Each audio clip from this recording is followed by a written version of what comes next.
Hello would be mommies, welcome back to my YouTube channel.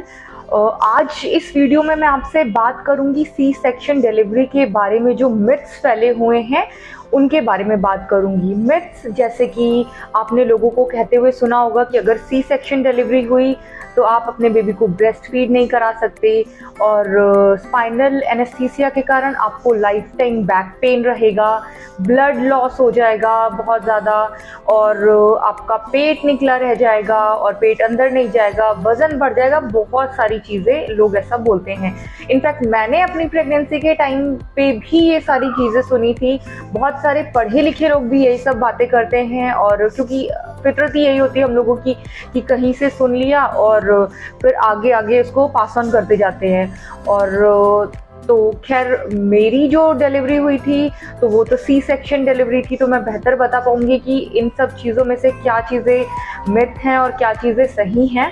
तो इस पूरे video में मैं आपको बताने वाली हूँ कि क्या क्या मिथ्स हैं, और मेरी डिलीवरी की जो सी सेक्शन डिलीवरी हुई थी उसके बाद मुझे क्या प्रॉब्लम हुई और क्या प्रॉब्लम नहीं हुई, और क्या चीज़ें सिर्फ बातें ही थी।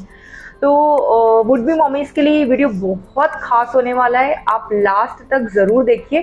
मैं एक एक मिथ के बारे में डिटेल में आपसे बात करूंगी। तो चलिए वीडियो को शुरू करते हैं और बात करते हैं सबसे पहले मिथ की। तो सबसे पहला मिथ है कि अगर आपकी सी सेक्शन डिलीवरी हुई है तो आप अपने बेबी को ब्रेस्ट फीड नहीं करा सकते हैं। तो ये सरासर गलत है, ऐसा कुछ भी नहीं है। मेरी जब डिलीवरी हुई, मैं अपने बेबी को जब मैंने लिया, मैंने डिलीवरी के 1 घंटे बाद से ही बेबी को ब्रेस्ट फीड कराना शुरू कर दिया। हाँ, थोड़ा सा स्टिचेस के कारण आपको पेन लगेगा, लेकिन फिर भी डॉक्टर्स उसके लिए आपको पेन किलर देते हैं, उतना भी नहीं पता चलता है। तो ब्रेस्ट फीड आप नॉर्मली करा सकते हो, और मैं अभी भी अपने बेबी को ब्रेस्ट फीड करा रही हूँ। और ब्रेस्ट फीड कराने का फ़ायदा भी है कि आप अपना वेट भी कम कर लेंगे प्रेगनेंसी में जो आपने गेन किया है। खैर इन सब चीज़ों के बारे में मैं बाद में बात करूंगी, वेट के बारे में। पर पहला जो मिथ है वो सरासर गलत है। आप अपने बेबी को ब्रेस्ट फीड करा सकते हैं। इनफैक्ट मैंने भी कराया था, अभी तक करा रही हूँ। और अगर आपकी नॉर्मल डिलीवरी होती है तो उसमें भी स्टिचेस होते हैं, उसमें वजाइनल स्टिचेस होते हैं। उसमें तो मुझे ऐसा लगता है कि बैठने में प्रॉब्लम होती होगी, कि आप जैसे बैठे हैं और बैठ के अपने बेबी को फीड करा रहे हैं तो पेन होगा। पर सी सेक्शन डिलीवरी में भी आप फीड करा सकते हैं। तो ये तो बात होगी पहले मिथ की। अब बात करते हैं सेकंड मिथ की, जो कि है बैक पेन। मुझे कोई बैक पेन नहीं होता। मेरी डिलीवरी को 7 मंथ्स कंप्लीट होने वाले हैं, मुझे कोई बैक पेन नहीं होता है। तो मैंने आपको बताया मुझे बैक पेन नहीं होता है। और ये भी आपने सुना होगा बहुत सारे लोगों से कि बहुत पेन होगा, और ऐसा कुछ ही नहीं है, सब सरासर गलत है। उसके बाद थर्ड मिथ है कि बहुत बड़ा ऑपरेशन हो जाता है, ऐसा कुछ नहीं है। और उसके मार्क्स या फिर जो स्कार होता है वो रह जाता है, ऐसा कुछ भी नहीं है। सिंपल सी एक लाइन होती है। हाँ, वो 9 to 10 सेंटीमीटर का एक वो सर्जरी होती है, क्योंकि ऑफ कोर्स इतना बड़ा करना ही पड़ेगा, 3 kg का बेबी निकालना होता है, तो उतना मार्क रहता है। और ऐसा कुछ भी नहीं है कि बहुत सादा मार्क है। सिंपल, मेरे केस में तो सिंपल एक लाइन सी है, और वो भी इतने नीचे पार्ट में होती है कि जो आप कभी वो दिखेगी ही नहीं, ऐसा विजिबल नहीं है। तो ये सेकेंड चीज़ हो गई। उसके बाद एक और मिथ है कि बहुत ज़्यादा ब्लड लॉस हो जाता है, ऐसा कुछ भी नहीं है। लोग पता नहीं कहाँ से बातें सुनते हैं और उसको बिना मतलब एटलीस्ट जिसके साथ हुआ है या तो उससे बात करो, या तो फिर आप डॉक्टर्स की बात मानो। खैर मैं कोई डॉक्टर नहीं हूँ, मैं आपको बता रही हूँ अपने पर्सनल एक्सपीरियंस से। तो ब्लड लॉस ऐसा कुछ ज़्यादा नहीं होता है। जो नॉर्मल डिलीवरी में स्टिचेस लगते हैं उसमें भी होता है, और इस डिलीवरी में सी सेक्शन डिलीवरी में भी स्टिचेस लगते हैं उसमें भी होता है।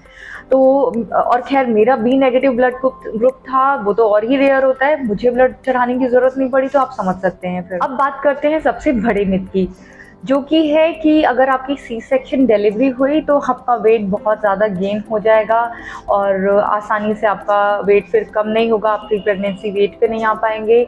और या फिर बहुत सारे लोगों को मैंने ये भी कहते हुए सुना है कि पेट निकला रह जाएगा।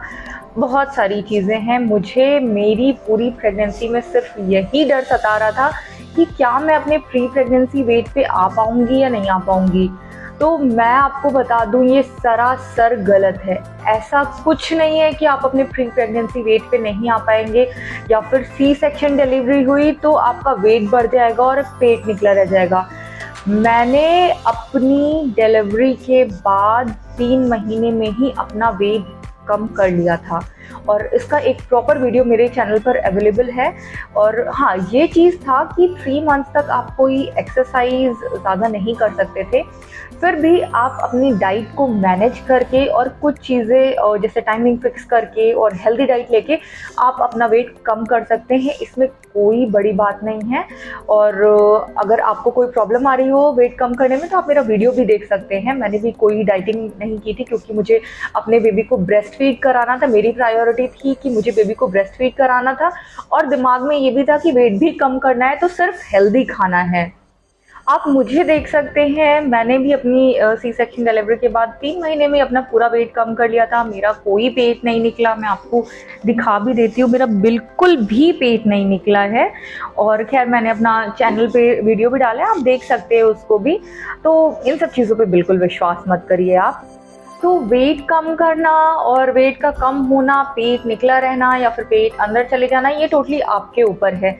बहुत सारे लोग ऐसा करते हैं कि प्रेगनेंसी को एक्सक्यूज़ मान के कुछ ज़्यादा ओवर ईटिंग कर लेते हैं या फिर क्रेविंग के नाम पे कुछ ज़्यादा ही अनहेल्दी खा लेते हैं। तो आपको प्रेगनेंसी के टाइम से ही सोच के चलना है कि आपको एक कैलकुलेटेड वे में गेन करना है।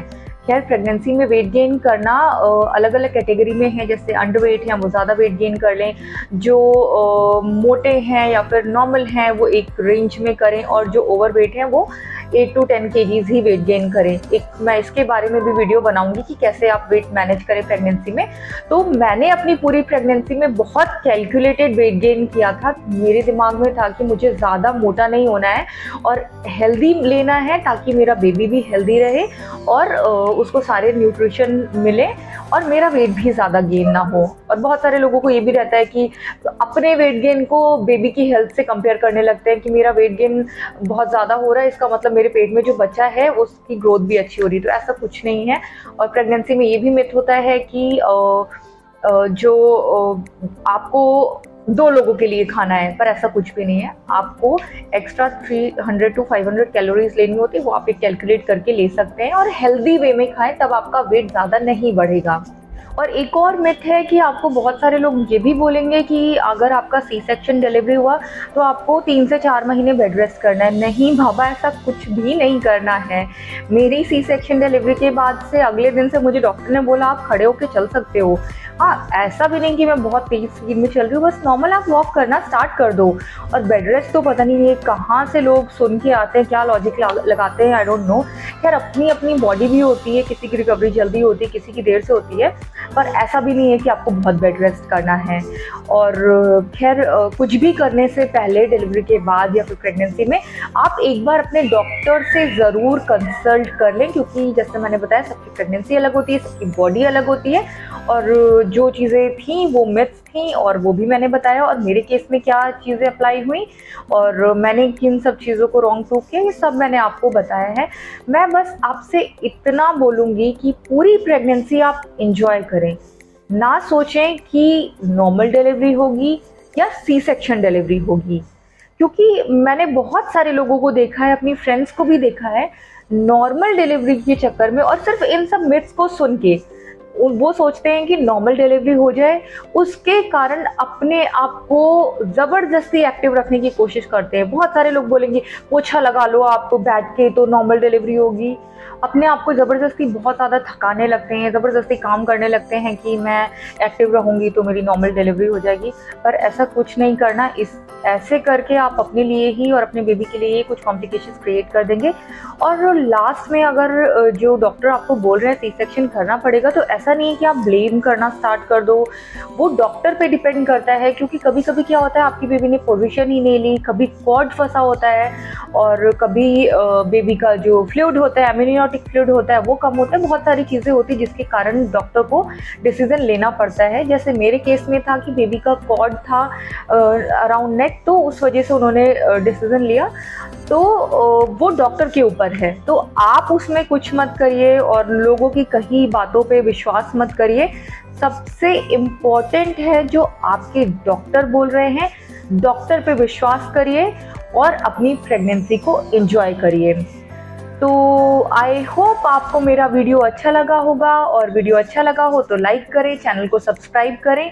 और अगर आपको कुछ और जानना हो या फिर मेरी प्रेगनेंसी के बारे में जानना है, खैर मैंने अपनी प्रेगनेंसी की स्टोरी अपने चैनल पर रिसेंटली डाली है, अगर आपने ना देखा हो तो देख लें, और मैं उसका लिंक इस वीडियो के डिस्क्रिप्शन बॉक्स में भी दे दूंगी। कुछ और भी आपको जानना है तो आप मुझे कमेंट सेक्शन में बताइए, मुझे आपकी हेल्प करने में बहुत खुशी महसूस होगी।